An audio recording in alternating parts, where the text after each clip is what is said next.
Bismillahirrahmanirrahim. Assalamualaikum warahmatullahi wabarakatuh. Perkenalkan, nama saya Cindy Zaratusani, NIM 931210719. Di sini saya dari kelompok 9 mata kuliah kewirausahaan. Di sini saya akan membacakan materi yang berjudul Analisa SWOT atau Street Weakness Opportunities and Threats. Nah, untuk materi pertama yaitu pengertian SWOT. SWOT adalah singkatan dari strength atau kekuatan, weaknesses atau kelemahan, opportunity atau peluang, dan threats atau ancaman. Di mana SWOT ini sebagai suatu model dalam menganalisis suatu organisasi yang berorientasi profit atau keuntungan, dan non-profit atau bukan keuntungan, dengan tujuan utama untuk mengetahui keadaan organisasi tersebut secara lebih komprehensif atau secara lebih lengkap atau detail. Metode analisis perencanaan strategis yang digunakan untuk memonitor dan mengevaluasi lingkungan perusahaan, baik lingkungan eksternal atau internal, untuk suatu tujuan bisnis tertentu. SWOT merupakan akronim dari kata kekuatan atau strength, kelemahan, weakness atau peluang, atau opportunity, dan ancaman atau dalam suatu proyek atau suatu spekulasi bisnis. Keempat faktor itulah yang membentuk akronim SWOT. Maksud dari keempat faktor yaitu adalah latar belakang terbentuknya SWOT itu seperti apa. SWOT melibatkan penentuan tujuan spekulasi bisnis atau proyek yang spesifik dan mengidentifikasi faktor internal ataupun eksternal yang mendukung dan tidak mendukung dalam mencapai tujuan tersebut. Proses ini akan lebih baik dibahas dengan menggunakan tabel yang dibuat dalam kertas besar sehingga dapat dianalisis dengan baik hubungan dari setiap aspek. Jadi untuk mempermudah membandingkan atau melihat itu bisa dianalisis atau tidak, kita harus menggunakan tabel seperti itu. Baik, jadi lanjut materi kedua yaitu poin B, bagaimana cara melakukan analisis SWOT. Jadi gimana sih cara menganalisis SWOT itu seperti apa?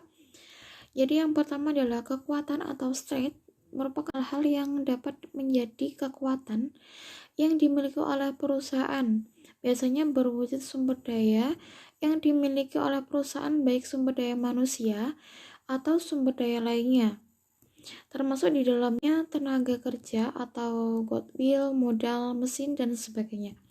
Kekuatan ini dapat dieksploitasi untuk meminimumkan ancaman atau menghilangkan dampak yang diakibatkan oleh ancaman lingkungan.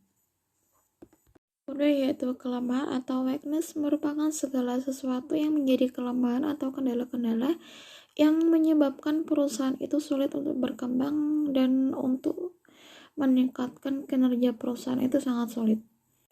Nah, kelemahan ini dapat pula menjadi variabel yang sama dengan kekuatan yang dimiliki oleh suatu perusahaan. Nah, jika kita berbicara dengan kelemahan suatu perusahaan, jadi di sini ada beberapa faktor kenapa sih suatu perusahaan itu sulit berkembang, kenapa suatu perusahaan itu sulit untuk meningkatkan kinerja suatu perusahaan tersebut. Jadi ada beberapa faktor yang menjadi tolak ukur kelemahan tersebut, yaitu tenaga kerja yang tidak terampil, tidak cukupnya modal usaha, dan kapasitas mesin yang tidak memadai. Jadi yang ketiga adalah kesempatan atau opportunity. Opportunity itu menurut saya itu peluang. Jadi menurut pengalaman saya dari bisnis saya dulu itu, maksud dari opportunity itu adalah suatu peluang bisnis, peluang kerja. Jadi peluang itu adalah suatu kesempatan bagi seseorang, bagi suatu perusahaan atau suatu badan lainnya untuk melakukan perkembangan diri. Nah, menurut saya kesempatan atau peluang itu nanti ada dua, ada intern, ada ekstern. Kalau intern, kalau dilihat dari perusahaan, mungkin intern itu mungkin ada beberapa pendapat dari karyawan kayak gitu. Kalau ekstern nanti kita bisa lihat dari kita kerjasama antara perusahaan itu ekstern.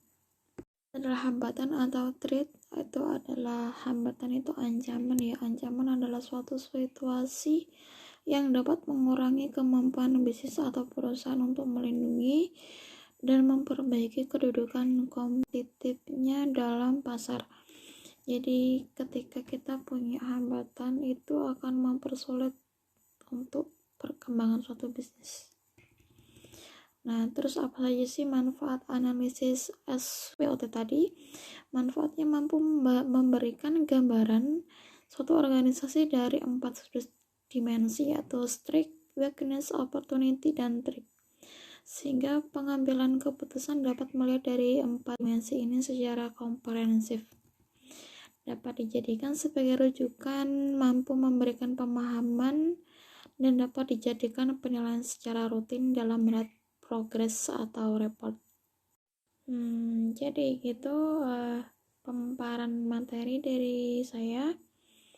Jika ada salah atau kekurangan dalam penyampaian, saya mohon maaf. Sekian dari saya, Cindy Sartusani. Mohon undur diri. Wassalamualaikum warahmatullahi wabarakatuh. Semoga ilmunya bermanfaat. Terima kasih.